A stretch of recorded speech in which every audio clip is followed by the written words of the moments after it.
45 years ago, two adults vanished into the night while on their way home in El Paso, disappearing without a trace and leaving their families devastated.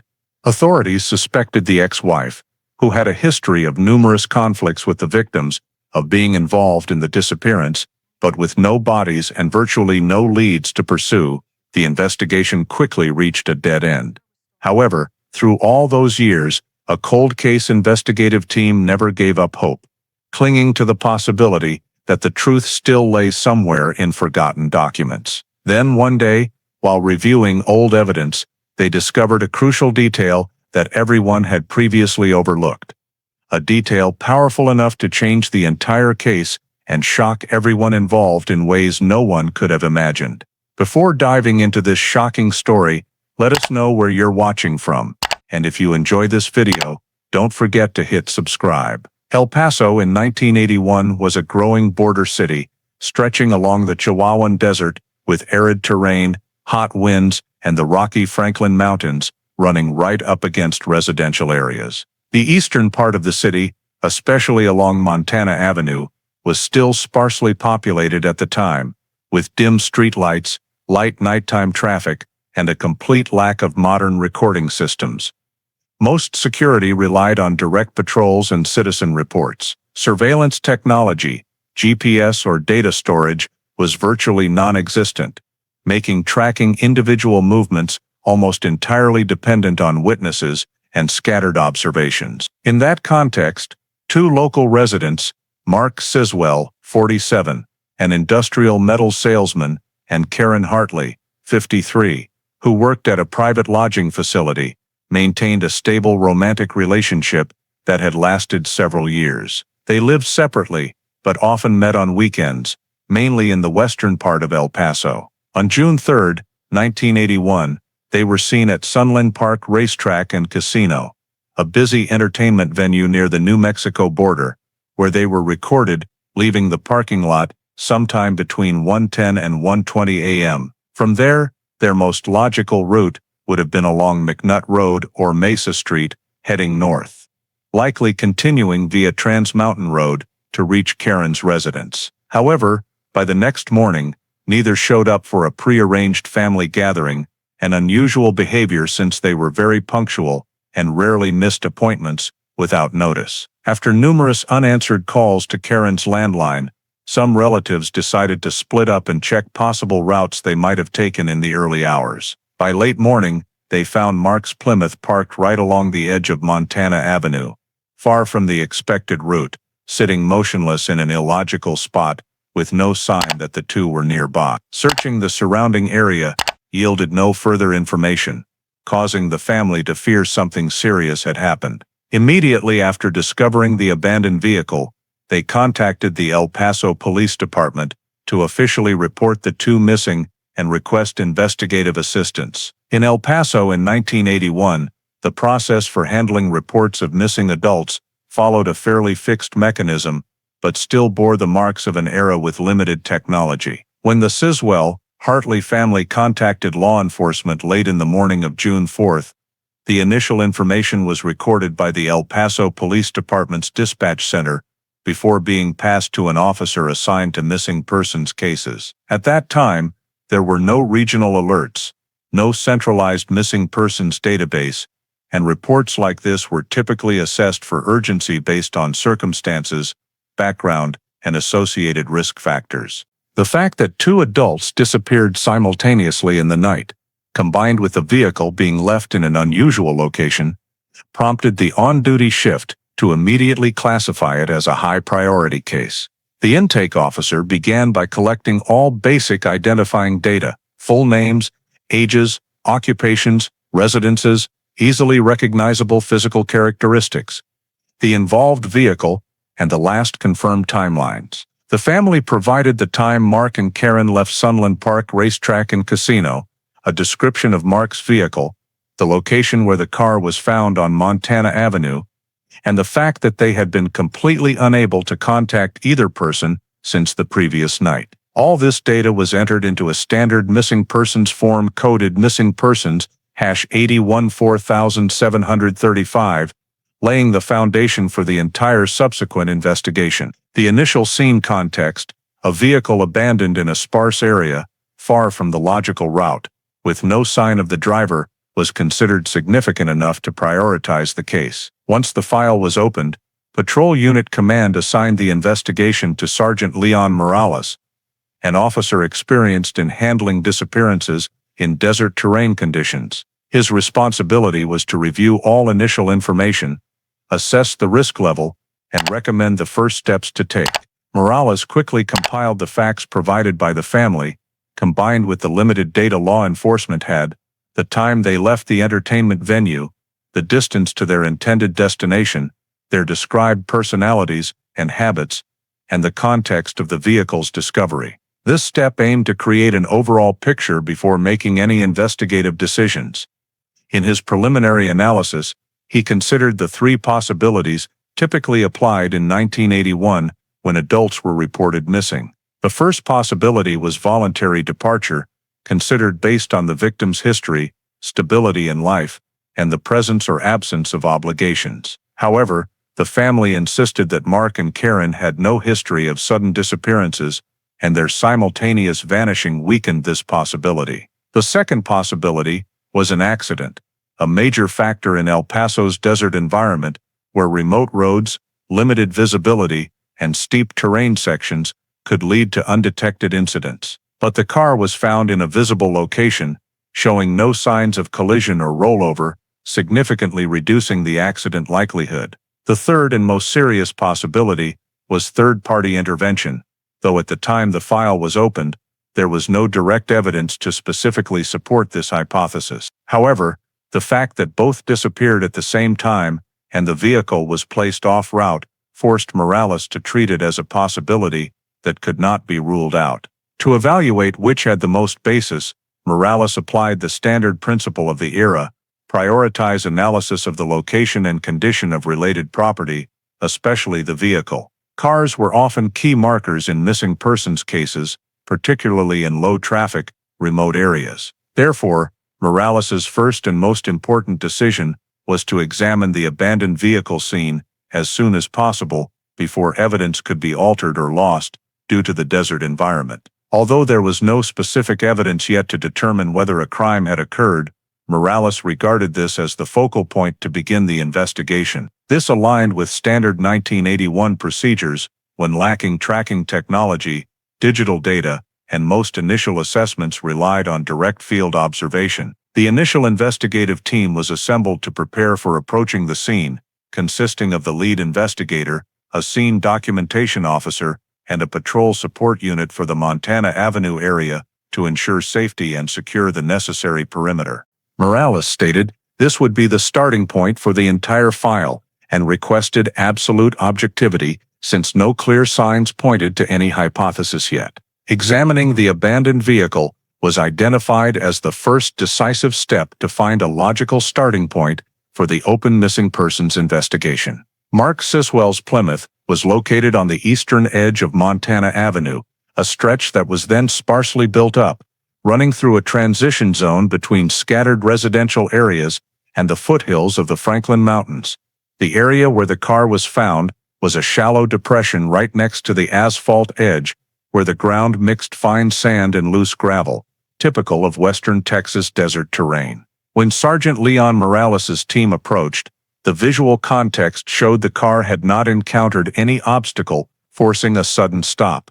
Instead, it was parked fairly neatly, perpendicular to the road edge, as if deliberately steered into place. The car's heading was angled toward the northeast, completely opposite to the direction Mark and Karen would have needed to go if returning north through the city. This immediately caught Morales's attention from the first minutes, because the most logical route after leaving Sunland Park after 1 a.m. would have been Mesa Street or Trans Mountain Road, not heading out toward Montana Avenue, which was miles off course. There were no skid marks or heavy braking signs on the ground, further reinforcing the assessment that the car had been brought there under control. The exterior showed no signs of impact, all doors were closed, and there were no clear indications of forced entry or vandalism. However, certain minor details in how the car was positioned at the scene led Morales to conclude this was not a spot Mark would have stopped voluntarily. The car was too close to the road edge, with the right tires closer to the pavement than normal for nighttime driving.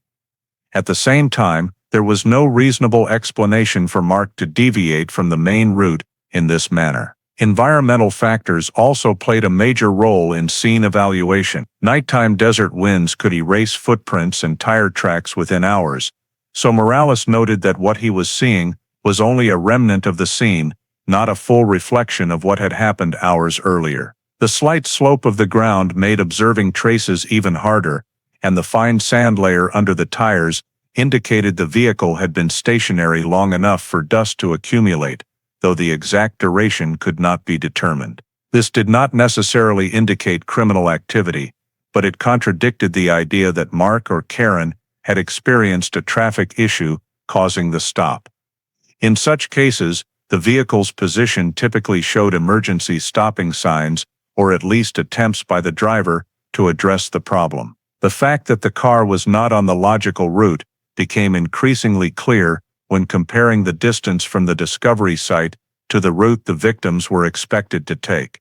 The deviation was several miles, combined with the unusually neat positioning of the car, significantly reducing the hypothesis of a voluntary stop due to mechanical issues. In this context, Morales noted several anomalies: the parking position inconsistent with nighttime driving habits, the car's direction not matching the logical travel path, the level of tidiness in how the car was placed, making it more plausible that the driver was not one of the two victims. However, he did not delve deeply into small items inside the car at this stage, because the initial phase priority was assessing the overall layout and the victim's possible movements. From the on-site observations, Morales preliminarily concluded that the vehicle scene contained too many anomalies to be considered the starting point of a random incident. He believed it was necessary to immediately expand the search around the area to determine how, in which direction, and under what conditions the victims had left the vehicle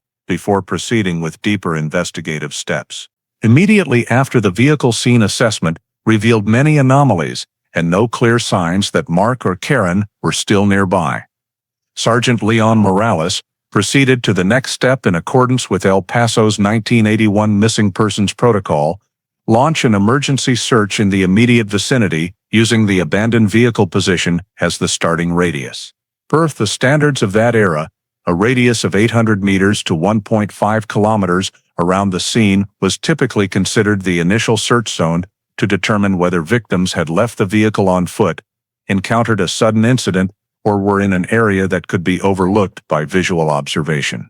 Morales ordered support units to immediately cordon off the area surrounding Montana Avenue, extending toward the Franklin Mountains foothills and the small dirt paths leading into semi-wilderness areas. This was the priority search because the longer time passed, the more likely traces would disappear due to harsh natural conditions. The search method applied was the line search and grid search models, the two most common approaches in the early 1980s. The search team was divided into small groups moving parallel at fixed intervals, observing the ground, sand, depressions, footprints, scraps of fabric, or signs of human activity that might indicate the victims had passed through. In areas with complex terrain or limited visibility, the team switched to a grid pattern with overlapping search squares to ensure no area was missed. With no supporting equipment such as thermal cameras, GPS, or drone flyovers, the entire search relied on direct visual observation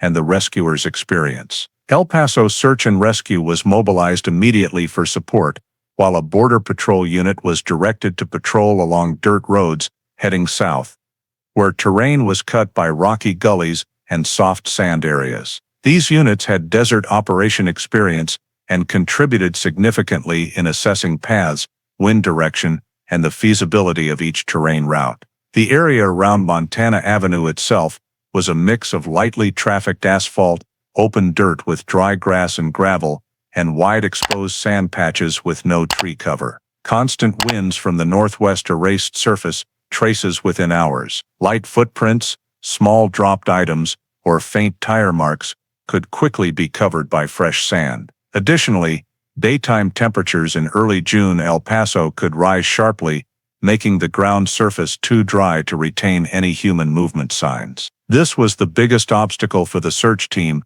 too open space, too dry environment, and too strong winds, greatly reducing the value of natural traces. In the first search session, teams swept scattered weed areas along the road, checked small paths leading into the foothill rock zones, and observed potential spots where victims might have sheltered or sought help. They turned over patches of dry grass, examined large rocks capable of concealing a person, and followed terrain undulations for signs of sliding, falling, or dropped objects. Another group inspected dry drainage ditches along the road, where disoriented people might sometimes move along the terrain without leaving clear traces. Despite thorough coverage within the standard radius, no signs indicated that Mark or Karen had ever left the vehicle in the checked directions. No fresh footprints, no related items, no signs of collision or displaced objects. This led Morales to conclude that if the victims had left the vehicle on foot,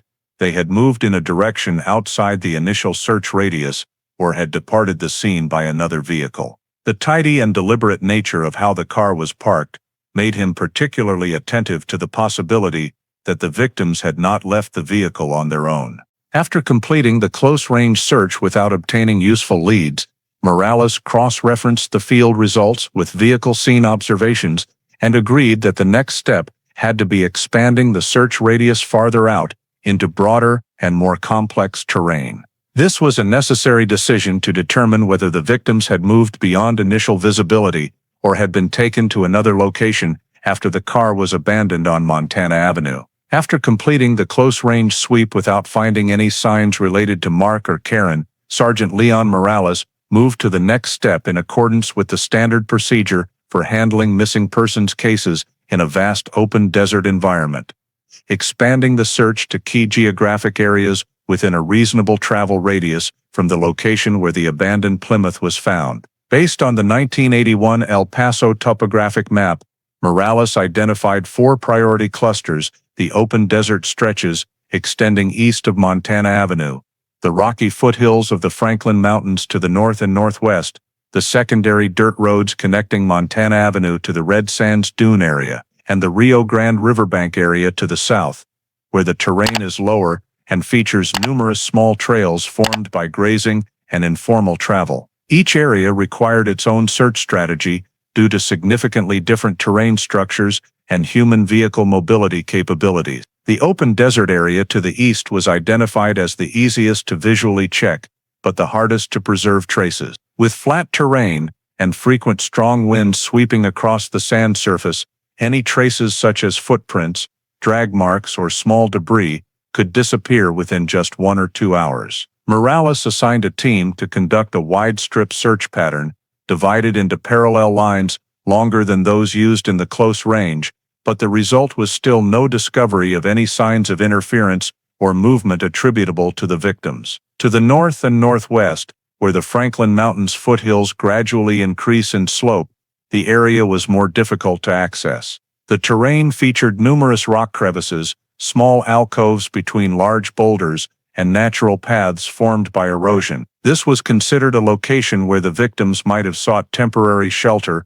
or been taken to conceal evidence. However, the complex terrain made standard search formations less effective, forcing Morales to deploy small teams of experienced rugged terrain personnel moving along narrow paths. Nevertheless, every alcove, every slope edge, and every trail segment was meticulously checked over many hours, but no signs of recent human movement near the time of disappearance were recorded. To the southeast were the secondary dirt roads leading into the Red Sands area, a distinctive red sand region frequently used by off-road vehicles and small trucks. Morales assessed this as a plausible route if the perpetrator used another vehicle to leave the scene after abandoning Mark's car. Since these dirt roads connected to various branches and were not clearly marked on the 1981 map, the search had to proceed by sweeping each branch individually, from the wider recognizable paths to the smaller trails obscured by low brush. The dry red soil made tire track identification difficult, especially after hours of wind had blurred the road surface. A few places showed deep impressions, but they were not distinct enough to link to the time of the victim's disappearance, even when the terrain analysis team attempted to compare impression sharpness with elapsed time. Finally, the Rio Grande riverbank area to the south, though farther than the others, was still included in the search radius due to the common travel patterns of those seeking border crossings at that time. The river, though not wide, had dense brush along both banks, small trails, and damp soil sections prone to retaining traces. The patrol team, in coordination with Border Patrol, swept along routes close to the bank and found some old shoe prints and prior vehicle marks, but none matched any information related to Mark or Karen. The river level at the time was relatively low, with no floating objects or signs of a fall detected. Throughout the hours-long expanded search, with no significant findings, Morales concluded that the likelihood of the victims leaving the vehicle on foot was very low, especially given the terrain conditions that could either preserve or erase traces. If Mark and Karen had moved through any of these areas, at least some indirect sign should have appeared: a scrap of fabric, personal item, drag mark, or fresh footprint. However, the complete absence of any such signs strongly inclined Morales toward the assessment that the victims did not move voluntarily but were removed from the area by vehicle or under someone else's intervention. From synthesizing all the terrain factors, timing, and characteristics of the abandoned vehicle's location, he evaluated the possibility that the scene had been staged as increasingly clear. The parking position was unrelated to the expected route. There were no traces departing the scene, and there was no evidence that the victims had traveled through any of the just-checked expanded areas. This conclusion forced him to shift the investigation toward other factors beyond the immediate geographic scope around Montana Avenue. To further clarify the events leading up to the Plymouth's appearance on Montana Avenue, Sergeant Leon Morales shifted the investigation focus to the last location where Mark and Karen were seen, Sunland Park Racetrack and Casino, where they were present on the evening of June 3, 1981. This was a necessary step to precisely determine the time they left the entertainment venue, their final behavior in a public setting, and any interactions that might provide clues about third-party involvement. Morales began by contacting the facility management, requesting the list of night shift employees and assigning a small team to go on-site for interviews. Since camera systems at the time were only present in the parking lot with low quality,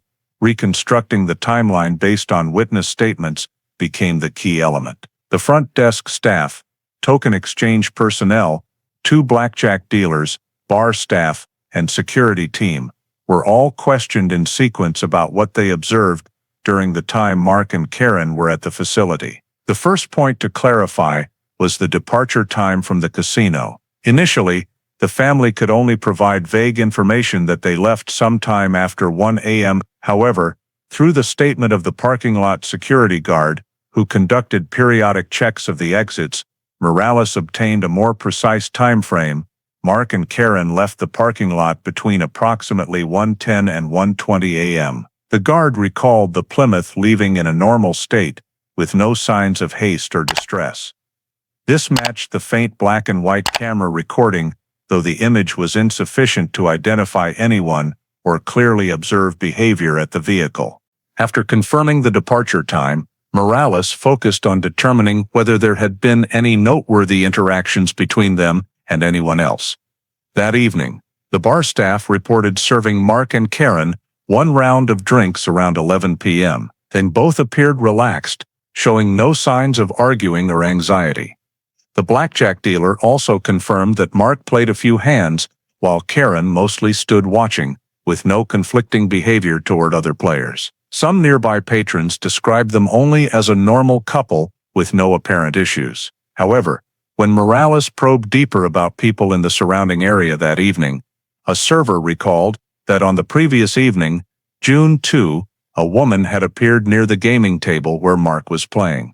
The employee could not provide an accurate description, only remembering a brown-haired middle-aged woman standing at a distance sufficient to observe Mark, but without direct interaction. Another patron, when asked about frequent nearby individuals, gave a similar description of a woman appearing briefly in the gaming area the night before. Though the coincidence prompted Morales to note this detail for follow-up, all statements lacked sufficient clarity to link to any specific suspicious behavior. Casino security staff also reported no incidents or disputes involving Mark or Karen. They stated that the parking lot that night was fairly quiet, with no reports of vandalism, arguments, or unusual behavior from anyone. Although the repeated mentions of a brown-haired woman appearing in the preceding days drew attention, this data remained indirect, lacking specific identifying features, and unable to prove the person's presence on the night Mark and Karen disappeared. Morales assessed that while the collected information helped establish a precise timeline for leaving the entertainment venue,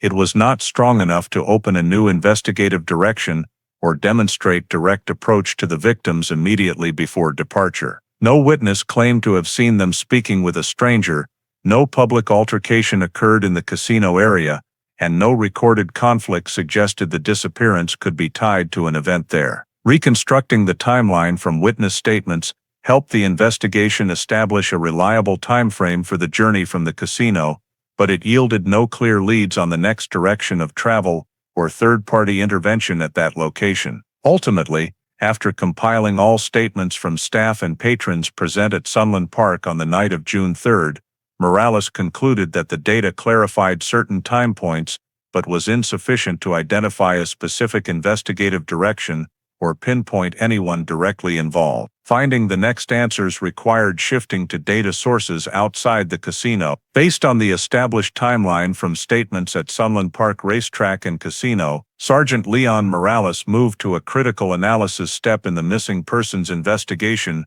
reconstructing the logical route that Mark Siswell and Karen Hartley should have taken after leaving the parking lot between approximately 1:10 and 1:20 a.m. on June 4, 1981. Since both lived and primarily operated in North El Paso, especially near the Trans Mountain Road area, the most logical route back to Karen's home would have been from Sunland Park via McNutt Road or Mesa Street, then onto Trans Mountain Road to cross the Franklin Mountains, heading straight north. This was a familiar route with better road surface, fewer sharp turns, and wide usage by locals, even at night. Morales and the investigative team began cross-referencing the time data with the 1981 map to determine reasonable travel duration from Sunland Park to Karen's home area. Took about 20-25 minutes under late-night traffic conditions and steady speed. There was no clear reason for Mark, a longtime El Paso resident, to choose the opposite direction. Heading deep east onto Montana Avenue, an area that was mostly semi-desert, sparsely populated, and lacking convenient northern connections. Therefore, finding the car on Montana Avenue, nearly 3 miles off the correct route and misaligned with the natural departure path from the casino at dawn, immediately raised a key question: why did they appear in a location completely unrelated to their normal routine? Morales reconstructed the route using traffic maps, patrol notes, and on-ground descriptions from officers on duty that night. The team hypothesized that if they had deliberately changed direction, there must have been a prompting factor such as stopping at a gas station, taking a shortcut home, or avoiding a busy area. However, the time window from leaving the casino to the Plymouth's discovery showed no reasonable stop points. Moreover, Montana Avenue did not lead to Trans Mountain Road, and returning north would require multiple dirt road turns or an unusually long detour. When analyzing the relationship between the vehicle's position and major traffic routes, Morales noted that the car was not only off course, but also positioned inconveniently for continuing the journey. The Plymouth was parked close to the road edge, facing northeast, a direction with no suitable residential or stop points. If Mark or Karen had needed to fix the car, seek help, or handle an emergency, they would likely have angled the vehicle toward the road, braked abruptly, or activated hazard lights. Yet the parking was too neat, resembling a deliberate maneuver more than an emergency stop. Additionally, the location was in an area rarely used by locals at night, except for crossing vacant lots or dirt paths, into the Red Sands region. This further reduced the likelihood that Mark, familiar with the area, would have driven there himself. Morales also considered the possibility that Mark and Karen got lost by mistake, but the route from Sunland Park to Montana Avenue had no direct intersections. To reach the discovered position, the driver would have had to make 3 to 4 deliberate turns in the opposite direction, which would only occur if intentionally heading east. For Morales, the element of intent in the travel direction was crucial in ruling out accidental wrong turns or disorientation due to fatigue or drowsiness. Next, the team compared the casino departure time with an estimated parking duration at the scene based on sand dust accumulation around the tires. Although the exact stop time could not be pinpointed, environmental signs indicated the vehicle had been stationary for a considerable period before being found by family. If Mark or Karen had parked it, they would have had to exit the vehicle and leave the area on foot. However, the entire close range and expanded searches found no footprints, personal items, or any signs of movement away from the car. This further weakened the possibility that they left voluntarily. Morales synthesized all the data: the deviation from the standard route, the vehicle's placement, its orientation, terrain conditions, and the lack of departure traces from the scene. Everything pointed to an increasingly clear conclusion: Mark and Karen almost certainly did not drive themselves to Montana Avenue, or if they did, they must have been influenced by an external factor. In the route analysis, Morales also ruled out common causes such as vehicle breakdown, collision avoidance, or stopping for an urgent matter. There were no mechanical failure signs, the car still had fuel, and road conditions showed no emergency, forcing a stop in that area. Therefore, the most plausible explanation was that the driver deliberately brought the vehicle there for a purpose unrelated to heading home. From all these parameters, Morales had to adjust the investigative perspective. Instead of focusing on the victims voluntarily leaving the car under unexpected circumstances, he shifted emphasis to the possibility of third-party intervention. Someone with motive, opportunity, and access to the victims around the time they left the casino. Reconstructing the route, even as an initial analytical step, had demonstrated that the vehicle's position was not a natural outcome of the victim's movement, but potentially a deliberate act to fabricate or mislead the search process. After reconstructing the route and determining that the Plymouth could not have naturally appeared on Montana Avenue, Sergeant Leon Morales turned to an important investigative branch often used in vehicle-related missing persons cases: checking nighttime operational stops in the border area for transaction statements or signs indicating that the victims or someone else had used a gas station or convenience store in the period from leaving the casino until the car was abandoned. In 1981, 24-hour gas stations, small roadside groceries along the border, and some overnight shift stores were virtually the only places serving customers at dawn, and they were locations that might retain credit card transactions, paper receipts, or employee logbook notes. Morales compiled a list of all stops within a 15-20-mile radius of the abandoned vehicle location, including gas stations in Anthony, Chaparral, Horizon City, and Tornillo, plus a few convenience stores along secondary routes to the Red Sands area and vacant peripheral land. Although the area was wide and somewhat scattered, in the absence of surveillance cameras, direct employee interviews and receipt checks became the only retrievable data source for nighttime movement behavior. Morales began collecting transaction receipts, requesting all stations to provide receipts from the night of June 3rd into the early morning of June 4th, including cash transactions logged in internal notebooks. Most receipts reflected only small local gasoline purchases or long-haul drivers, with none matching Mark's license plate or vehicle description. However, at one gas station in Chaparral, the night shift employee vaguely recalled a brown-haired, middle-aged woman stopping around a little after 2 a.m. to buy a small amount of gas and leaving very quickly. The employee could not describe the license plate, vehicle type, or specific behavior, only noting the time and that the woman appeared hurried and minimally communicative. When Morales asked for more on appearance, the employee could only give a general description, insufficient for creating an identification profile. Another station in Horizon City had a logbook entry, woman driving alone, cash payment, sometime after 2 a.m. However, similar to Chaparral,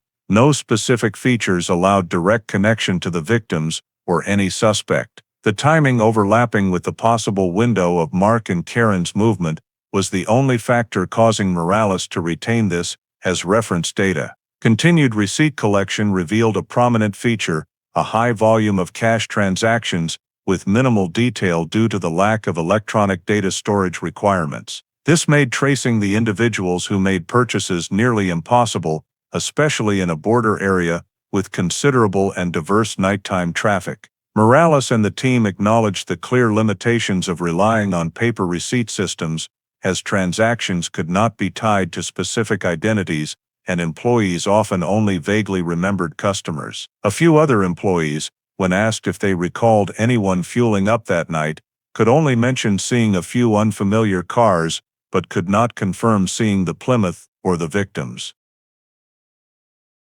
Similar vague recollections appeared at convenience stores. Customers came and went quickly, mostly night shift workers or long-distance drivers, none leaving a strong enough impression to reconstruct. Additionally, since the disappearance occurred on a weekday night, traffic volume was significantly reduced, further lowering the chance of reliable witnesses. Morales compiled all the stop data and found that although there were repeated descriptions of a brown-haired woman buying gas around a little after 2 a.m., they completely lacked elements to identify identity or confirm any connection to the Plymouth.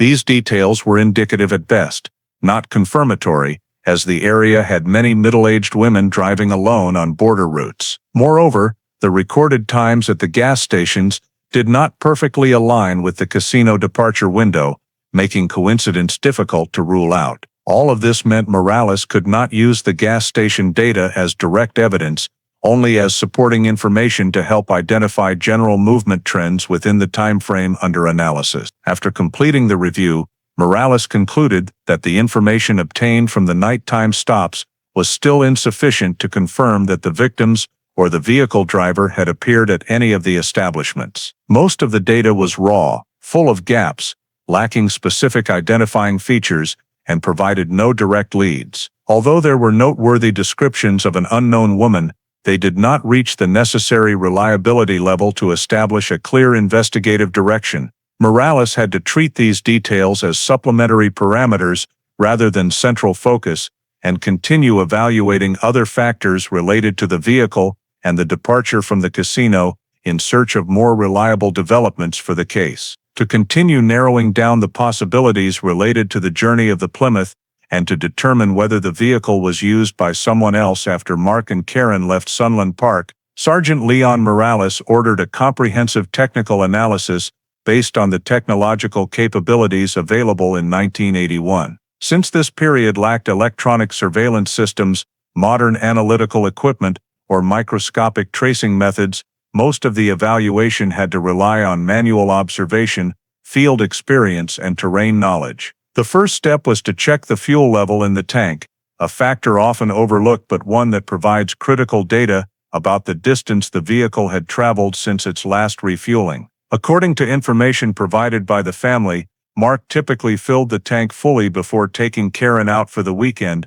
and the Plymouth was known not to consume fuel quickly. However, upon inspection, the remaining fuel level indicated that the car had traveled an additional noteworthy distance, estimated at 30 to 40 miles, depending on driving conditions and speed. This figure did not match the route from Sunland Park to Karen's home, which was only about 10 miles or slightly more. This prompted Morales to question on what segment and under what circumstances was the extra fuel consumed. Since the car was found on Montana Avenue, off the logical route, the possibility that the vehicle had been driven through various other areas before being left there became clearer. Next, Morales requested an examination of the tires to look for traces of sand or soil lodged in the treads, which could reflect the type of terrain the vehicle had traversed. In the desert conditions of the Texas-New Mexico border region, soil in each area varies in color, fineness, and mineral composition, offering investigators the chance to compare and determine a relatively accurate direction of travel. When manually examining the soil adhering to the rear tires, the technical team noted a mixture of fine, pale yellow sand, characteristic of the Montana Avenue area, and a layer of coarser red sand, less common in the area where the car was found, but prevalent in red sands and the secondary dirt roads leading southeast of the city. Additionally, a small amount of fine white gravel appeared in the front tire treads, a type common on dirt roads near the base of the Franklin Mountains. The presence of all three terrain materials indicated that the car had not traveled in a single area, but had moved through multiple different zones in a short period of time. Although soil analysis methods in 1981 could not achieve the precision of modern forensics, the clear differences between the soil types gave Morales a basis to conclude that the Plymouth had followed a circuitous route, passing through areas corresponding to the collected soil types. Combined with the unusual fuel consumption in the tank, this reinforced the suspicion that the vehicle had not followed the usual itinerary, but had been driven in a completely different direction. In addition to the soil analysis, Morales also ordered a thorough inspection of the vehicle's interior for signs of violence, struggle, or any alterations indicating external interference. The driver's seat was noted to be positioned farther back than Mark's usual setting, but there were no scratches, tears, or signs of forced restraint. The dashboard, gear shift, door handles, and rearview mirror were all in normal condition, with no signs of impact or heavy force. The floorboards and rear seating area showed no bloodstains, clothing fragments, or broken objects. The floor mats lacked drag marks or unusual grooves from heavy objects sliding across them, further reducing the likelihood of violence inside the vehicle. This aligned with a key observation: if a serious altercation had occurred inside the car, there would have been at least minor signs or trace evidence indicating it.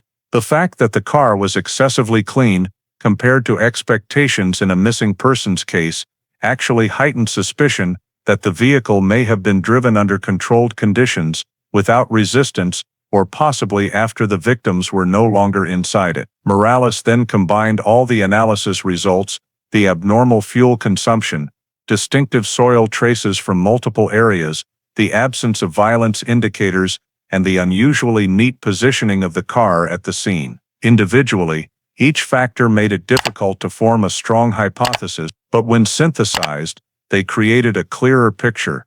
The Plymouth had not been driven by Mark or Karen along a natural route after leaving the casino, but was likely taken over by someone else, someone who had the time, opportunity, and intent to move the vehicle through various areas before placing it on Montana Avenue.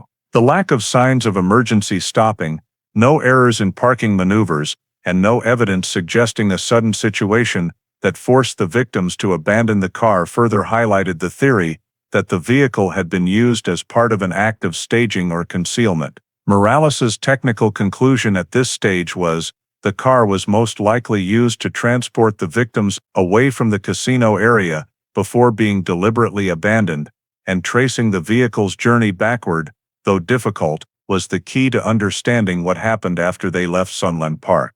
With the technical analyses indicating that the Plymouth was most likely not driven by Mark or Karen during its final leg, Sergeant Leon Morales shifted to a critical phase of the investigation, reviewing individuals with motive, a history of conflict, or direct connections to the victims.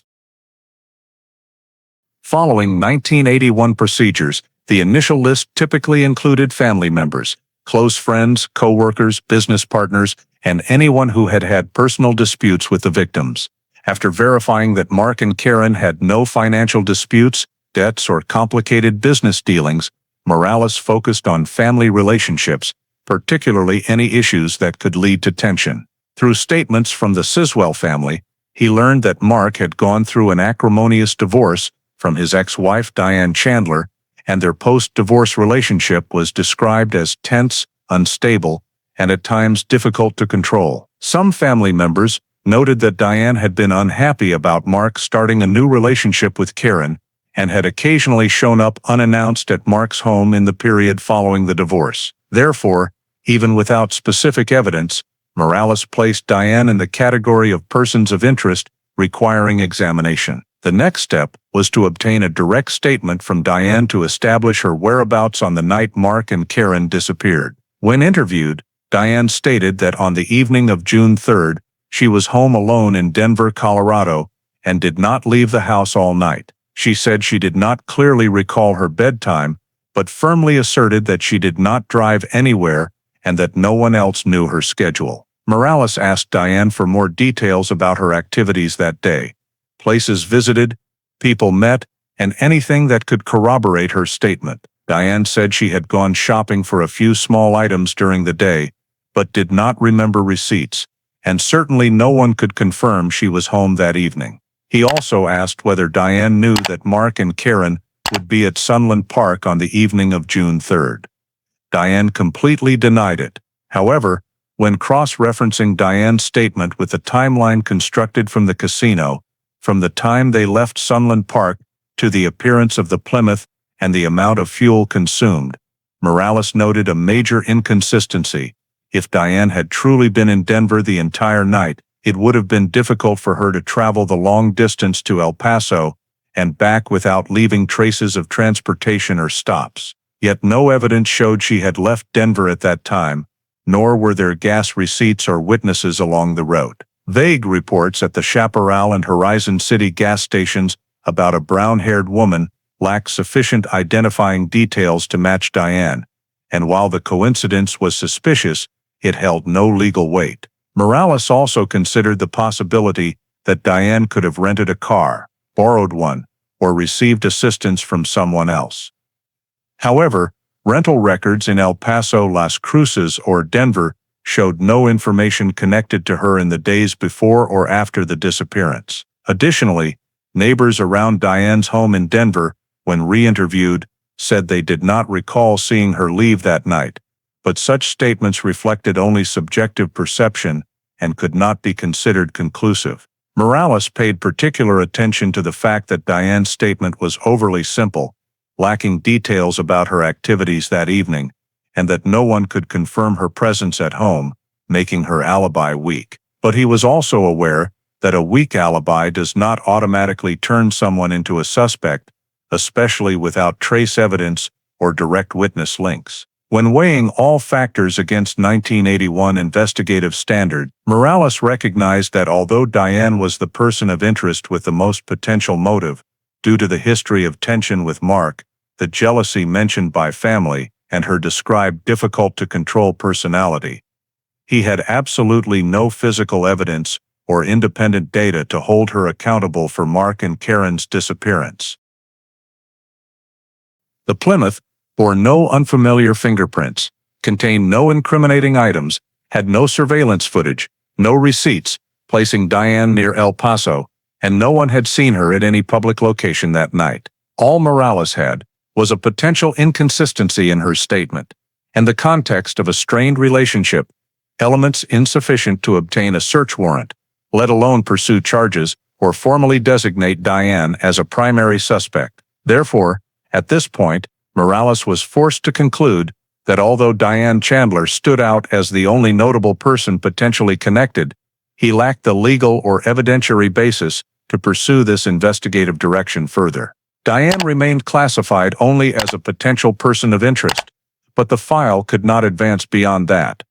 With the lack of clear evidence, the investigation struggled to develop further from the available data. Upon completing all feasible information-gathering avenues in the initial phase, Sergeant Leon Morales compiled all collected data to assess the feasibility of continuing the investigation, and it was at this stage that he confronted the reality that the disappearance of Mark Siswell and Karen Hartley had produced no breakthroughs despite the full implementation of measures appropriate to law enforcement capabilities in 1981. The file was filled with disjointed notations. The departure time from Sunland Park was clearly established, but led to no logical travel direction. The Plymouth's location contradicted every route the victims should have taken. Fuel consumption and tire soil traces showed the vehicle had passed through multiple areas, but there was no way to fully reconstruct the itinerary. There were no signs of violence, no evidence inside the car, and no traces at the scene, indicating the victims had left on foot. Checking overnight stop points yielded a few uncertain indicators of a brown-haired woman's presence, but lacking identification data, specific descriptions, and precise timing matches, they did not form usable leads. Casino witnesses described Mark and Karen as acting normally, with no conflicts, and no one saw them interact with strangers on the night they vanished. Information related to Diane Chandler, discrepancies in her statement, post-divorce tension, behaviors described by family, created suspicion, but lacked probative value, as there were no receipts, witnesses, technical traces, or physical evidence, placing her in El Paso at the critical time. This left Morales, despite recognizing anomalies in the relationship between Diane and Mark, unable to cross the legal threshold to treat Diane as an official suspect. In overall assessment, he realized the investigation was stalled at three key points: no physical evidence, no bodies, and no direct witnesses. Every search effort, near and far, yielded nothing. All technical analyses pointed to someone else driving the car, but revealed no identity. All statements lacked weight, and all suspicious elements lacked foundation to become evidence. Morales also had to confront insurmountable technological limitations: no street cameras, no license plate tracking systems, no electronic transaction data, no modern trace analysis technology, no vehicle tracking via sensors or signals. The only resources available were visual observations and human statements, both of which had reached their limits. In an internal report to command, Morales stated that the case had reached a data saturation point, where continuing without new leads would merely repeat prior steps without progress. He recommended that the investigation could be reopened if bodies, new evidence, unusual financial transactions, or additional witnesses providing significant information emerged in the future. However, at that time, every direction led to a dead end. Per mandatory procedures, law enforcement had to decide the case status. After the investigative team confirmed that all possible steps within 1981 capabilities and resources had been exhausted, the case was classified as inactive missing persons, an intermediate step before officially becoming a cold case. This meant the file would remain archived, but no longer receive daily priority follow-up. After 90 days with no new data, the file was transferred to the Records Management Division and officially closed per protocol, retaining its original identifier in case reactivation became warranted with new developments. Closing the file did not mean abandoning hope of finding the truth, but it accurately reflected the limitations the investigation faced at the time: a disappearance with no witnesses, no physical evidence, no communication signals, and no characteristics indicating how the victims left the area. With everything compiled, Morales had to acknowledge that the case had reached complete deadlock, and despite numerous questions surrounding Mark's relationships, no facts could be converted into concrete progress. When the file was closed and designated a cold case, the disappearance of Mark Siswell and Karen Hartley officially became one of the most unresolved cases in El Paso at that time. Over the 33 years since the disappearance file of Mark Siswell and Karen Hartley was closed and classified as a cold case, the case saw virtually no significant developments, despite multiple changes in personnel and investigative methods within the El Paso Police Department. File missing persons #814735 was transferred through 3 departmental reorganizations in the 1980s, 1990s, and early 2000s. Each time, a new investigator took over, but no progress occurred due to the lack of baseline data. In the early years, the file was primarily viewed as a missing persons case without clear criminal elements, due to the absence of bodies, violence evidence, and the vehicle providing no legally valuable traces. By the 1990s, as paper records gradually shifted to semi-digitized systems, the file was scanned into internal storage but retained its inactive status. New investigators occasionally reviewed portions of the documents, but reached the same conclusion as in 1981. The data was insufficient to reopen the case. Evidence seized from the Plymouth, initially sealed and stored in the evidence warehouse, also lost analytical value over time. The quality of the tire-adhered soil became unstable and crumbled during transfers between containers. Some very small fabric fibers recovered from the seats largely deteriorated due to the old storage environment before being moved to a more modern facility in the mid-1990s. Although none of the evidence played a major role in the original investigation, its natural degradation over time rendered re-exploitation in later years nearly impossible. In 1995, as forensic technology began advancing with fiber analysis, detailed mineral soil analysis, and enhanced fingerprint identification, no agency requested reopening because no valuable evidence remained to apply the new techniques. Some soil analysis methods could have yielded better results than in 1981, but the remaining samples were too degraded to ensure integrity. Moreover, with no foreign fingerprints, no DNA, and no blood traces, 1990s-era forensic techniques could not produce progress. In the late 1990s and early 2000s, El Paso PD adopted more digitized data management systems, but per regulations, only cases with new developments or requests for review from prosecutors or victims' families were reactivated. The families of Mark and Karen provided no new information, no one came forward with late statements, so the file remained in cold case. Inactive, no new leads status.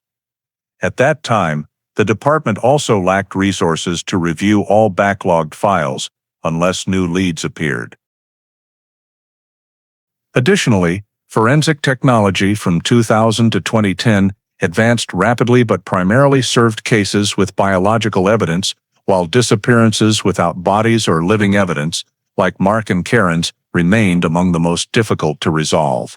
Over more than 3 decades, each time the department restructured, this file was handed to a new responsible party, but all repeated the same evaluation: no bodies, no direct crime evidence, no specific suspect indicators. Thus, the case never advanced beyond paper review only, and was never reopened in the field. Technological changes were also insufficient to pull the file from limbo, as what remained, a vehicle left behind, and a vague chain of timeline data, could not generate a breakthrough. In reality, the file sat in El Paso PD's storage for many years, placed in the Unsolved Missing Persons section alongside hundreds of other cases from the 1970s, 1980s. In the early 2000s, although federal missing persons databases expanded, Mark and Karen's case was not added to any active tracking lists because there was no DNA for comparison, no available medical records, and the families did not request new biometric profiles. Up until 2014, the file remained untouched in storage, never reactivated due to a complete lack of new data, no requests for reinvestigation, and continued classification as a disappearance without grounds to establish criminality. The case remained in deadlock for 33 years, with no one realizing that elements once thought useless in the old file could take on new meaning when investigative conditions changed. But at that earlier point, the file lay silent, with no indication it would one day be reopened. In 2014, amid a nationwide push by many U.S. law enforcement agencies to reform their handling of cold cases, the El Paso Police Department established a dedicated cold case unit tasked with reviewing long stagnant files that had seen no progress for years. The unit was created after the city received grant funding from the state of Texas to improve investigative effectiveness on unsolved cases, particularly missing persons and homicides without identified perpetrators. The investigators selected for the unit were all seasoned veterans with extensive experience in major crimes or forensics, and they were expected to apply new technologies and more advanced analytical methods to revisit cases that previous investigators had been forced to shelve due to insufficient data. One of the cold case unit's first tasks was to establish criteria for selecting files for reevaluation. The priority list was based on 5 factors: cases showing anomalous elements that had not been deeply investigated, incidents involving missing persons with no recovered bodies, the presence of physical evidence that could be reanalyzed using current techniques.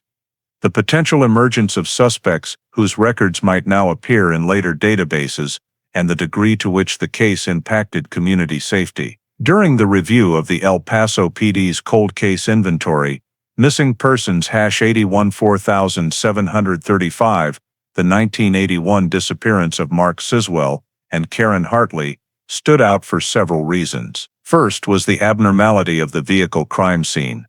The car was positioned in a location inconsistent with any logical route. The fuel consumption did not match the expected itinerary, and the sand and dirt adhering to the tires indicated the vehicle had traversed multiple distinct areas before being abandoned. Second, while the case lacked direct physical evidence, it contained numerous discrete data points with strong potential for exploitation through modern technology, particularly the preserved soil samples and various micromaterials collected from inside the vehicle. Third, the personal relationship between Mark and his ex-wife Diane Chandler had been noted in the original file despite a lack of evidence at the time, and cold case unit investigators wanted to determine whether modern data systems could now identify Diane's movements or traces during the critical time window. Finally, this was a double disappearance. 2 adults vanishing simultaneously, which is statistically rare and increases the likelihood of third-party intervention. After deciding to prioritize this case, the cold case unit began the process of fully digitizing the file to standardize the data and enable analysis with new software. The old paper records were scanned at high resolution, with each page tagged by category, witness statements, physical evidence, scene reports, timelines, maps, and photographs. Remaining physical evidence, especially the soil samples, fabric fibers, and tire scrapings, was transferred to the city's forensics unit for viability assessment. Although much of the evidence had degraded, the cold case unit determined that several items remained suitable for mineral composition or structural analysis using modern microscopic imaging techniques. At the same time, the technical team reconstructed a digital file of the vehicle crime scene based on Morales's original notes, old photographs, and 1981 terrain descriptions. Once the data system was complete, the cold case unit identified numerous anomalies that had not been fully analyzed in the initial investigation. A key finding was the mismatch between the fuel consumed and any reasonable distance the victims would have traveled, a detail previously recorded but never modeled. By applying algorithms to calculate distance based on the average fuel consumption of the Plymouth model under 1981 road conditions, the team discovered that the vehicle had traveled significantly farther than Morales could have determined manually. Second, distinct differences among the soil types, adhering to the tires, yellow dirt typical of Montana Avenue, red sand characteristic of red sands, and white gravel near the Franklin Mountains, when compared using modern mineral analysis methods, revealed that the vehicle had moved through 3 very different terrain zones, something pre-1980 says technology could not have clearly identified. This suggested the possibility of a deliberately circuitous route, rather than mere deviation from the intended path. The cold case unit also examined Diane Chandler's file more closely. Although Morales had documented inconsistencies in her statements and unusual behavior prior to 1981, he lacked the means to verify them or access federal databases for cross-referencing. By 2014, investigators could review travel records, vehicle registrations, transaction histories, and even cross-state databases, capabilities that were impossible at the time of the original case. With broader access to federal data, the cold case unit identified additional unevaluated details, including records showing Diane had rented vehicles on multiple unexplained occasions in the years before and after 1981, as well as the absence of any documentation confirming her presence in Denver on the night of the disappearance, a weakness in her alibi that had never been resolved. When all the new data was synthesized, the cold case unit concluded that the seemingly disparate elements from 1981 actually held significant potential for reconstructing routes, analyzing traces, and re-evaluating persons of interest. The unit's overall assessment was that the file offered strong opportunities for re-exploitation using modern technology, and if properly reopened, Previously dismissed data could lead to entirely new conclusions. After completing the digitization and evidence categorization, the cold case unit began applying 2014-era forensic technologies to reanalyze all seized samples from the 1981 crime scene, including tire tread soil, minute fabric fibers remaining in the vehicle interior, and fine dust trapped in metal crevices. Using mineral analysis and infrared spectroscopy, forensic specialists identified the composition of each soil sample and compared them to the far more comprehensive regional mineral maps available 33 years later. The results revealed three distinct mineral groups: fine yellow sand from the Montana Avenue area, iron oxide-rich red sand matching red sands, and notably, a sample containing high levels of crystalline silica, typical of the sandstone formations at Hueco Tanks, a state park located about 20 miles northeast of where the Plymouth was found. This was a detail the 1981 investigation could not have detected due to the lack of mineral identification technology. In addition to soil analysis, new forensic techniques were applied to fibers collected from the rear seat, previously dismissed as valueless due to their small size and unclear origin. Using scanning electron microscopy, the lab identified dark blue nylon fibers and several light gray cotton fibers whose properties did not match the vehicle's interior materials or the clothing worn by Mark or Karen as described in the file. The presence of these fibers suggested a third party may have sat in the vehicle or come into contact with the seats.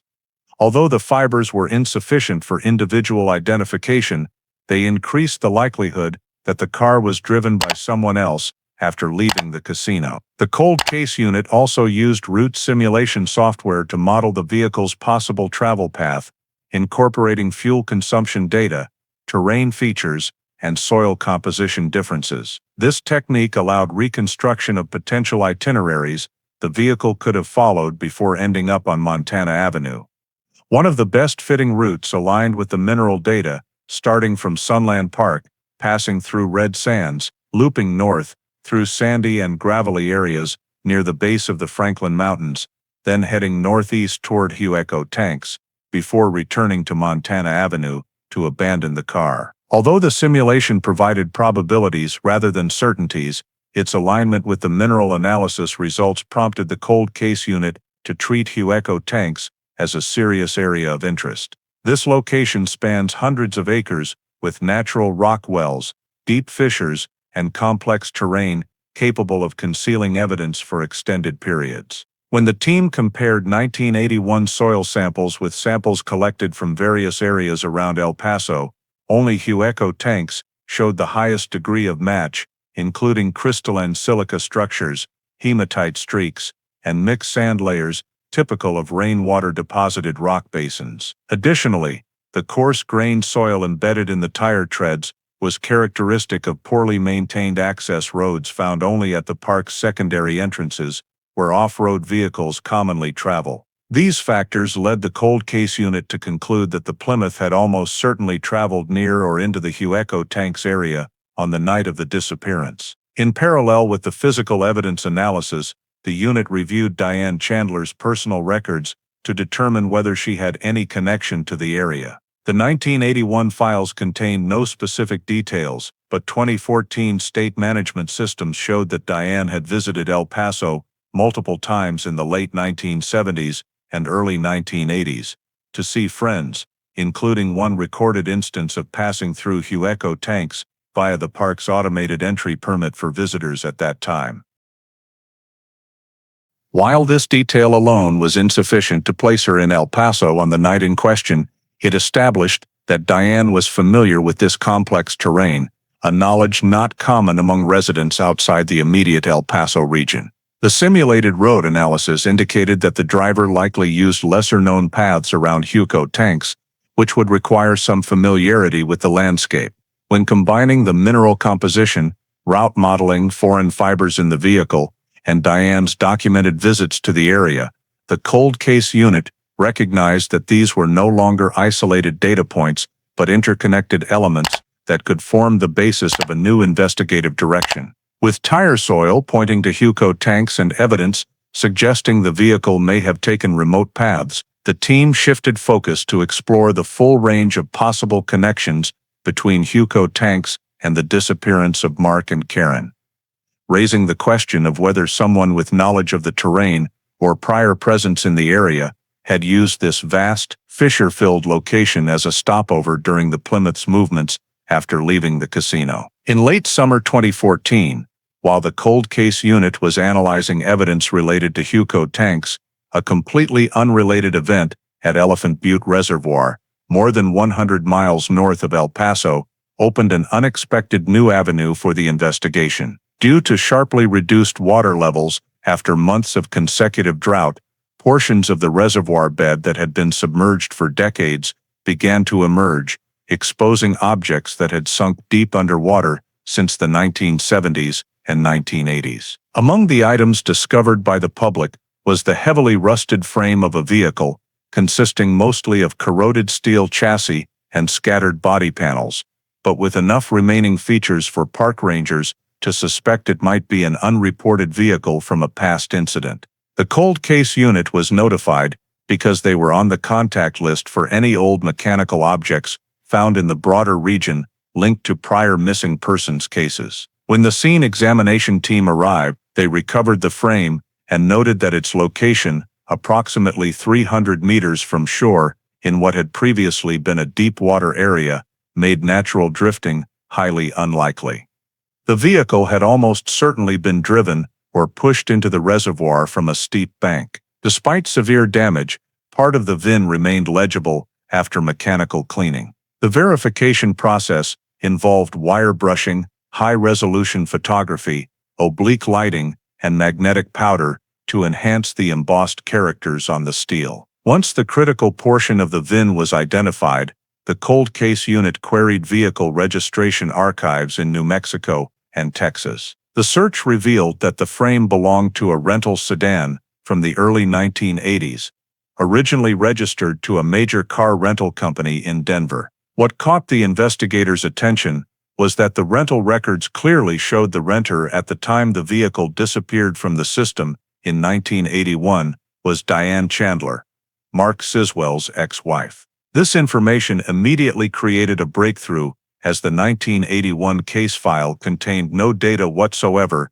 indicating Diane had used a vehicle for travel around the time of the disappearance. Moreover, the discovery of a car rented by Diane at Elephant Butte, a location entirely off any normal route from Denver to El Paso, was inexplicable based solely on her statement that she remained at home all night while Mark and Karen vanished. During a detailed examination of the remaining frame interior, forensic specialists found numerous soil samples adhering tightly to corroded steel crevices. Although prolonged submersion had altered many components, a sufficient quantity of characteristic sand remained analyzable using modern mineral methods. The results indicated the soil originated from the desert area east of El Paso, completely consistent with the soil recovered from the Plymouth's tires in the earlier forensic analysis. This match drew intense scrutiny from the investigators, as it suggested the rental car Diane had used had been present near or in the area the cold case unit had already linked to the disappearance, including Hueco tanks and adjacent sandy regions. Additionally, fragments of dark nylon and light cotton fibers were found inside the frame, similar in color and type to those recovered from the Plymouth's rear seat, though not complete enough to prove a direct connection. Nevertheless, the similarity prompted questions about whether evidence from the two vehicles reflected the same sequence of events. Examination of the frame also revealed downward deformation in the front-end steel structure, indicating the vehicle had likely been driven directly into the reservoir rather than drifting or falling naturally. This raised the possibility of intentional disposal rather than accident. When cross-referenced with the rental history, the cold case unit noted that Diane had never returned the vehicle and the rental company had reported it missing after weeks of no contact.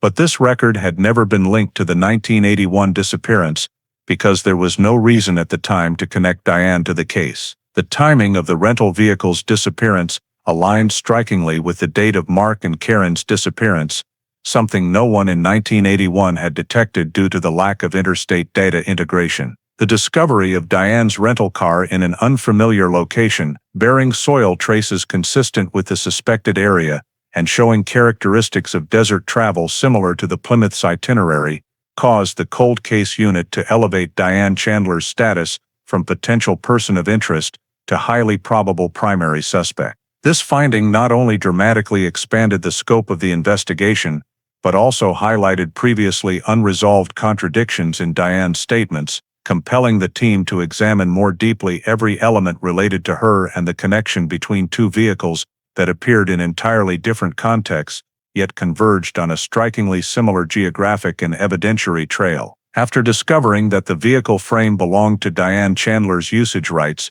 at the exact time Mark Siswell and Karen Hartley disappeared, the cold case unit moved to a critical analysis step, reconstructing the entire 1981 timeline by integrating route data, timing, travel distances, and scattered information from old case files, while cross-referencing it against Diane's potential movements on the night of the disappearance. This was a step the 1981 investigation could not perform due to the lack of federal data systems and simulation analysis tools. The cold case unit began by re-establishing fixed, high-reliability time markers. Mark and Karen left Sunland Park between 1:10 a.m. and 1:20 a.m. The Plymouth was found the next morning in a condition indicating it had been stationary long enough for sand dust to accumulate, and the rental car record under Diane's name disappeared from the Denver rental company's system during the exact week that included June 3 and 4, 1981. The investigative team used route simulation software to calculate the total time required for a vehicle to leave Denver, travel to El Paso, pursue or approach Mark and Karen after they left the casino, take them to a desert area such as Hueco Tanks, then return to Montana Avenue to abandon the car, and finally proceed to another location such as Elephant Butte in the case of the rental vehicle. Although there was no direct evidence confirming Diane actually traveled the entire route, the simulation showed that such a journey was entirely feasible time-wise if the driver departed Denver on the afternoon of June 3 and continued traveling through the night. When analyzing bills and route data, the team discovered that in 1981, Diane had no receipts or witnesses confirming her presence in Denver on the night of the disappearance, a gap that had previously been considered an unimportant detail because no one had demanded proof. However, with a fresh perspective, this gap became a noteworthy factor, as it enabled the possibility that Diane had left Denver undetected. Investigators also cross-referenced this timeline with archived 1980s traffic data from the Texas and New Mexico Departments of Transportation, including average travel times, late-night traffic volumes, and highway conditions at the time. The main routes from Denver to El Paso,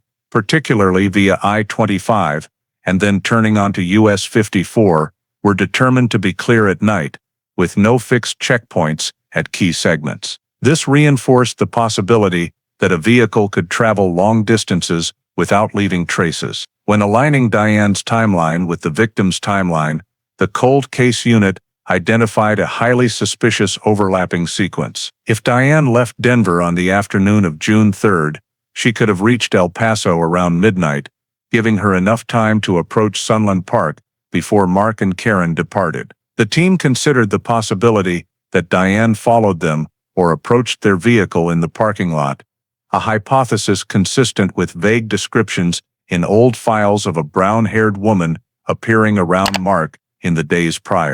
After analyzing fuel consumption rates and soil types adhering to the tires, the reconstruction model indicated that the Plymouth had traveled to Hueco Tanks or a similar area before being brought to Montana Avenue. Applying timeline logic, the team realized that the driver would need knowledge of the area and the ability to navigate at night, something Diane had demonstrated based on old records of her trips to El Paso. The reconstructed timeline also enabled the cold case unit to calculate the likely time when the victims were transferred to another vehicle, notably the rental car under Diane's name, which disappeared at precisely this time. When simulating the journey to Elephant Butte, the travel time from the El Paso area to the lake fully aligned with the vehicle being pushed into the water within 24-48 hours after the victim's disappearance, consistent with the rental company's records, noting the car as not returned after June 5,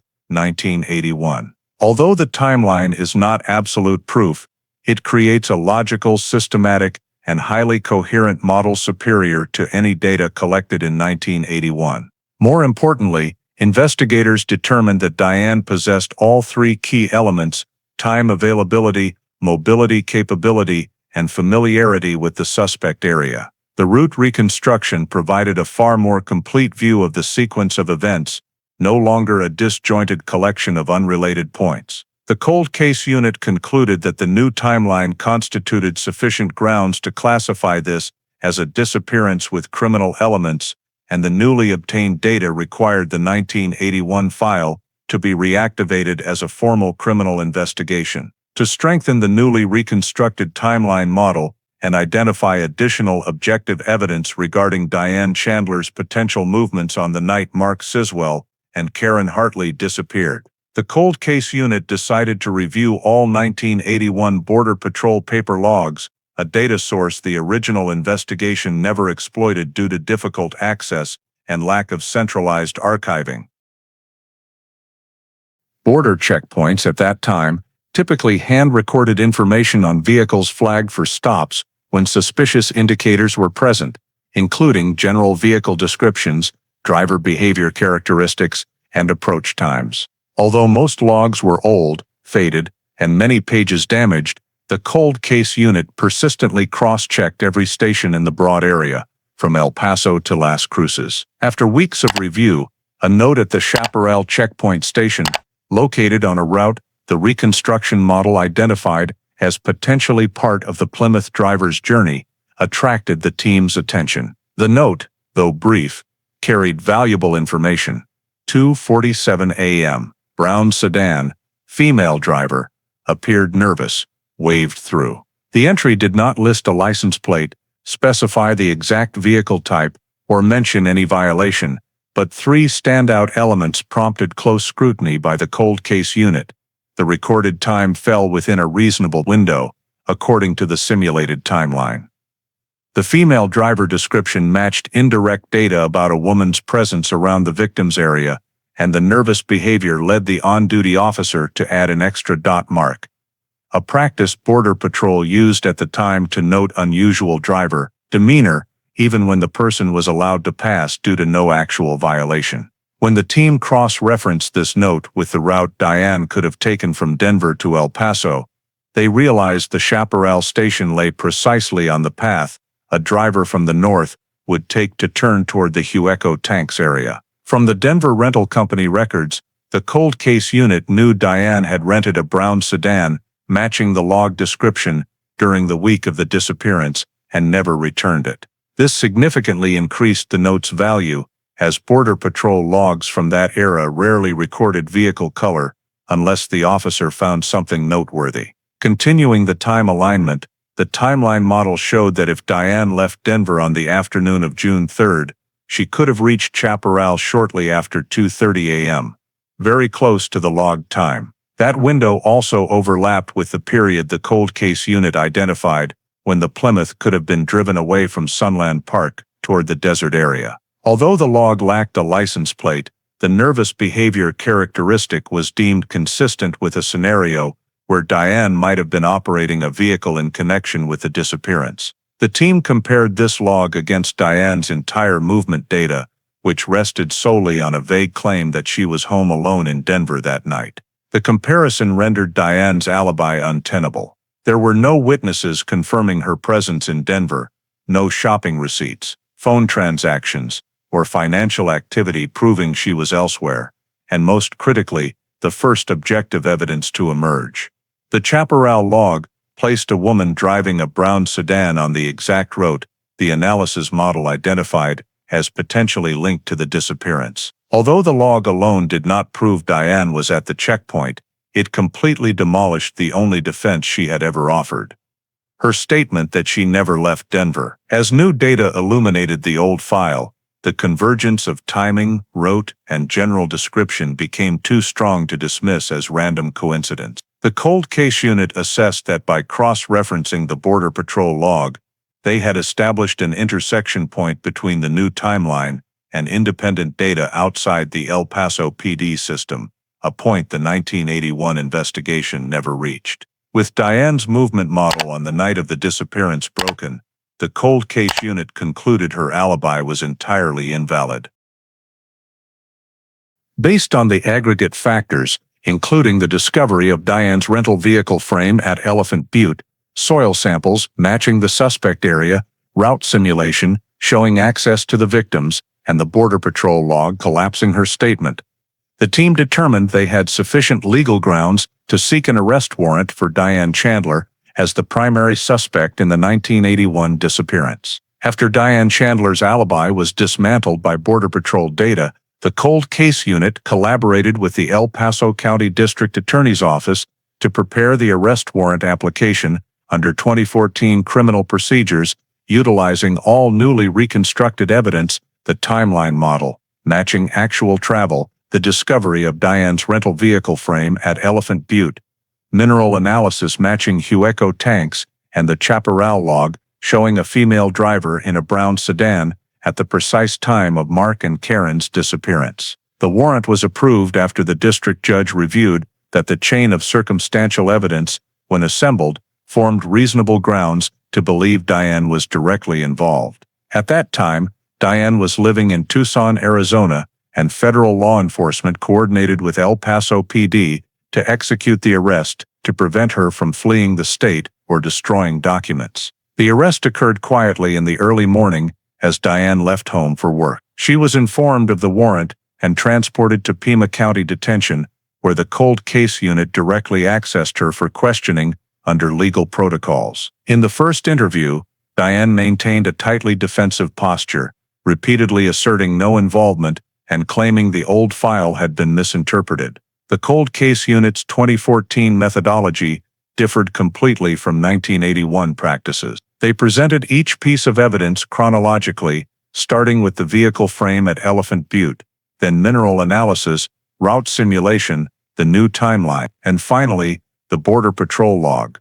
A clear logical chain that Diane could not evade with simple denials. When investigators presented the fact that the rental car under Diane's name had been found underwater, along with data indicating it could have been in the eastern El Paso desert area on the night of the disappearance, Diane shifted from outright denial to caution and displayed clear signs of stress that trained investigators could readily observe: frequent posture changes, averted eye contact, and evasive answers when questioned about her departure time from Denver. By the time the Chaparral log was introduced, accompanied by analysis of the logical route a driver could have taken from Hueco tanks back to Montana Avenue, Diane could no longer maintain consistency in her statements. She could not explain why a brown sedan rented by her appeared on the exact route and at the exact time the victims vanished. In the second interview, when pressed about the purpose of renting the car, Diane began to waver. Investigators noted that instead of continuing denials, she shifted to asking about the strength of their evidence, a common sign of a suspect weighing continued concealment against partial disclosure to mitigate legal liability. When presented with the route simulation showing that someone familiar with the terrain could have driven the Plymouth to Hueco tanks before abandoning it at Montana Avenue, Diane visibly crumbled. This was the point where the cold case unit applied tactical pressure. They emphasized that although no bodies had been found, all evidence converged on the northeastern El Paso desert area, particularly Hueco tanks. Under the weight of the data, Diane began changing her stance and admitted that she had been to Hueco tanks that night, but still insisted she didn't harm anyone. When directly asked, "Where are Mark and Karen?" Diane fell into a prolonged silence, then broke down crying and admitted that she knew where they were lying. This was the biggest breakthrough since the case was reopened.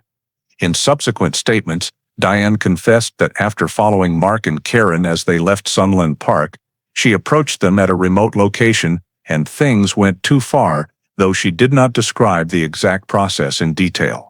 What the cold case unit focused on was not Diane's explanation of events, but the information about where she disposed of the bodies. Diane stated she had taken the victims to an abandoned rock well deep within the complex terrain of Hueco tanks, a place with numerous fissures and natural rock cavities. She described the well as a round stone pit, deep and hard to access, not near the main park trails, and asserted she believed no one could find it. The cold case unit checked the initial description and found it consistent with types of natural rock wells noted in old geological surveys. With this information, the suspect location was identified as one of the least visited areas of Hueco tanks, far from main trails and only reachable via narrow paths known to those familiar with the terrain. Diane provided no further details about the night's events, but her admission of being at Hueco tanks and pointing out the body disposal site was regarded as the most valuable statement since 1981.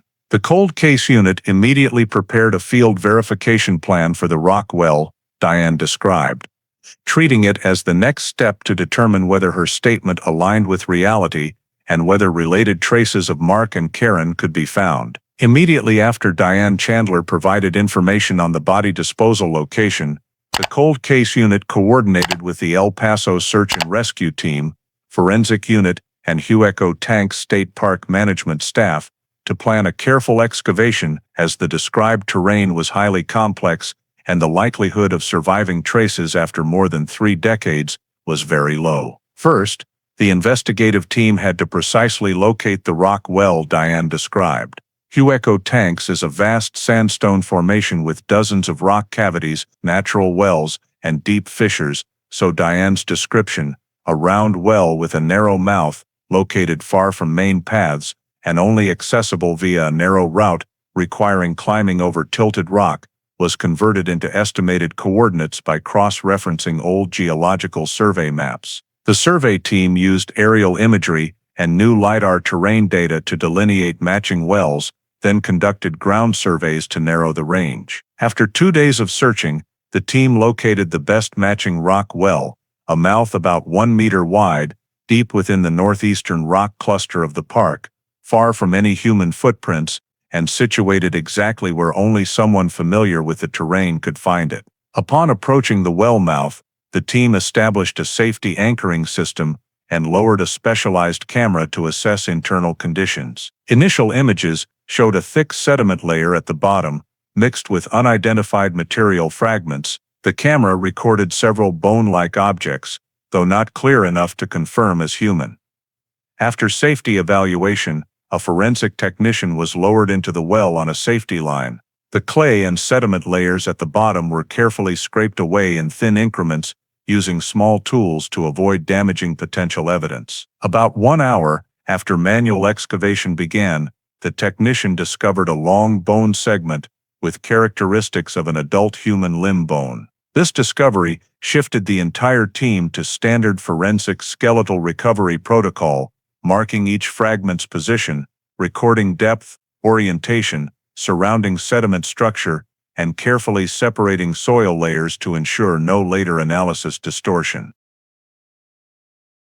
As soil removal continued, additional skeletal components appeared, including ribs, pelvis, and smaller bone segments mixed in the sediment. Shortly afterward, the team located a second bone cluster, offset toward the western side of the well, indicating possibly 2 distinct individuals inside, consistent with the statement that both Mark and Karen had been brought there. In addition to the skeletons, the forensic team recovered other evidence: a corroded metal ring, several fragments of decayed but still structurally intact cotton fabric, and a piece of old leather shoe.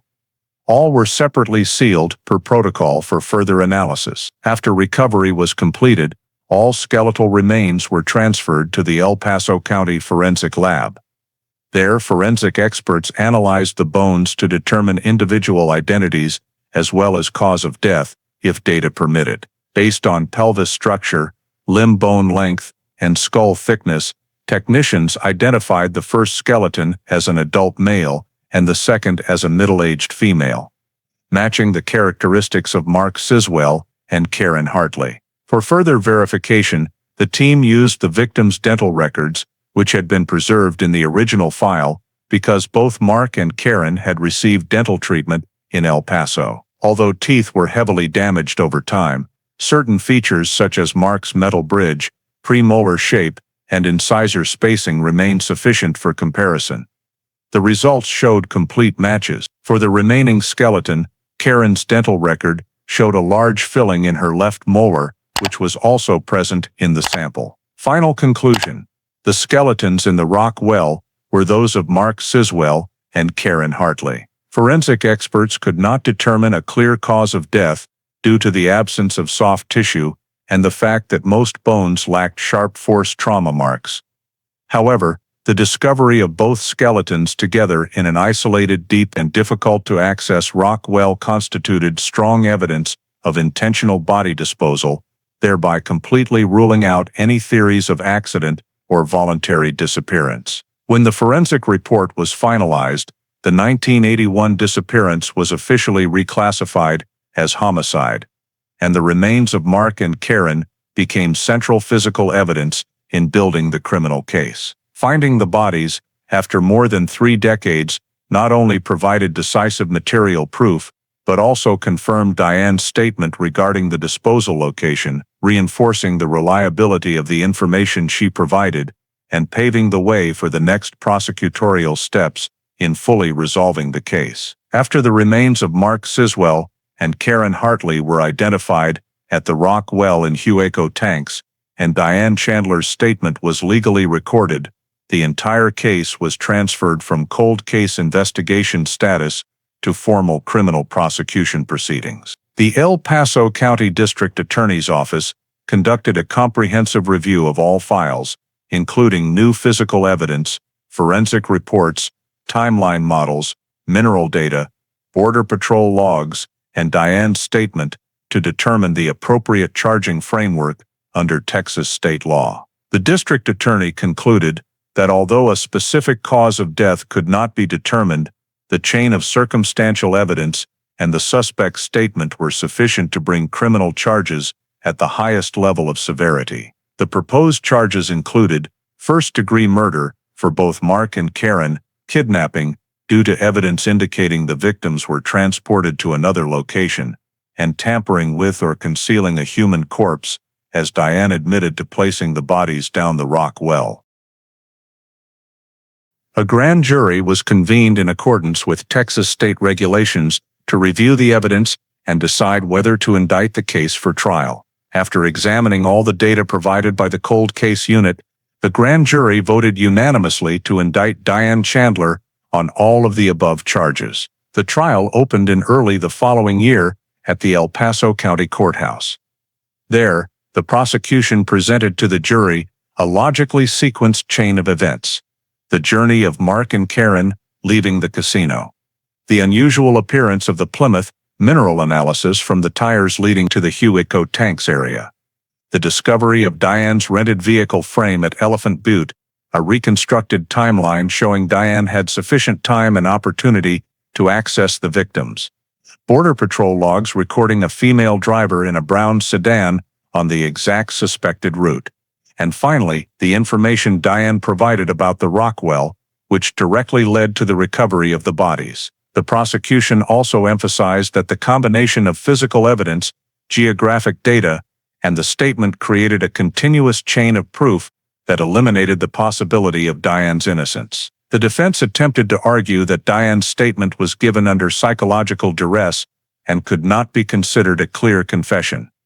They also contended that the lack of a determined cause of death made the murder charge insufficiently supported. However, the prosecution countered that no statutory requirement exists to identify the precise mechanism of death when there is evidence proving intentional conduct leading to death and subsequent body concealment.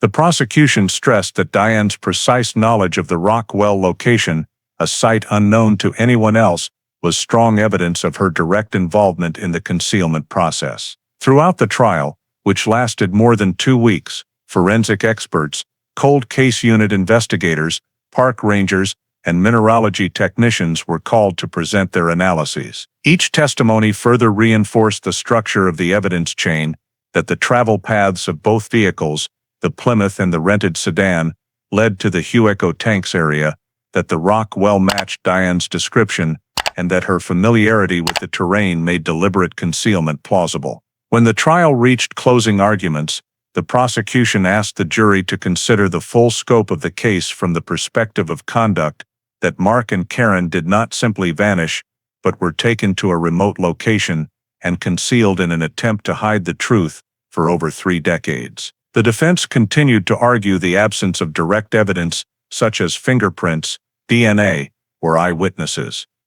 But the prosecution emphasized that Texas law permits reliance on chains of circumstantial evidence when they form a consistent, reasonable whole that excludes every reasonable hypothesis of innocence. After 2 days of deliberation, the jury returned its verdict.